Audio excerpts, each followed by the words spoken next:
ഒന്ന് പോയി നോക്കാം, വാ. ഭാരം നോക്കുമെന്ന് കേട്ടു. അതെ, നോക്കും. നോക്കണോ? വരൂ നോക്കാം. ആഹാ, ഉപകരണം കാണിക്കാം. എടാ ഇവിടെ വാ. ഇവനാണ് ഭാരം നോക്കുന്ന ഉപകരണം. എന്റെ ശിങ്കടിയാ. ചേട്ടൻ ഇവന്റെ മുതുകത്ത് കയറി നിൽക്ക്. അപ്പോൾ ഞാൻ ഭാരം അളന്നു പറയാം. ശരി, 2 ഹൗവാണ് ചേട്ടന്റെ ഭാരം. കുഴപ്പമില്ലാത്ത ഭാരമാ. കുറുക്കന്മാർക്ക് 1 ഹൗ മുതൽ 3 ഹൗ വരെ ഭാരമാകാം. കുഴപ്പമില്ല, 6 ഹൗ ഭാരമേ ഉള്ളൂ. കടുവകൾക്ക് 8-ൽ കൂടുതൽ ഭാരമായാലോ പ്രശ്നം. ഓ, ദേ കേട്ടറിഞ്ഞ ആളുകൾ വന്നു തുടങ്ങി. കാട്ടുപൂച്ചയ്ക്ക് 4 ഹൗവോ? വളരെ കൂടുതലാ. വ്യായാമം ചെയ്യണം. എന്നും 50 തവണ ചാടണം. ഇതൊരു 1/2 ഹൗ ആയേ കണക്കാക്കാൻ പറ്റും. താൻ 4 നേരം ഭക്ഷണം കഴിച്ച് തടി കൂട്ടണം. ഭാരം നോക്കിയവരൊക്കെ സന്തോഷത്തോടെ എന്തെങ്കിലും തന്നിട്ട് പോണം. എനിക്ക് ഭാരം കൂട്ടാനാ.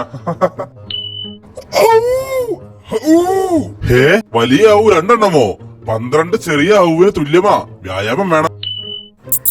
തനിക്ക് ഭാരമില്ല, പോയിക്കോ. ഇതിരേ ഭാരം നോക്കുന്ന ആളാ, ഒന്ന് സഹായിക്കണം. ഒരു തടിയൻ പോത്ത് വന്ന് ഭാരം നോക്കിയതാ. 18 ഹൗ ഭാരം ഉണ്ടായിരുന്നു. 101 ചട്ടത്തിന്റെ വ്യായാമം ചെയ്യാൻ ഒട്ടും വൈകരുതെന്ന് പറഞ്ഞു പോയതാ വൈദ്യരെ. ആ മണ്ടൻ ഒട്ടും വൈകിയില്ല. ഇവന്റെ മുതുകത്തിൽ നിന്ന് ഇറങ്ങുന്നതിന് മുമ്പേ വ്യായാമം തുടങ്ങി. അതിനുശേഷം ഉപകരണം പ്രവർത്തിക്കുന്നില്ല. ഹൗ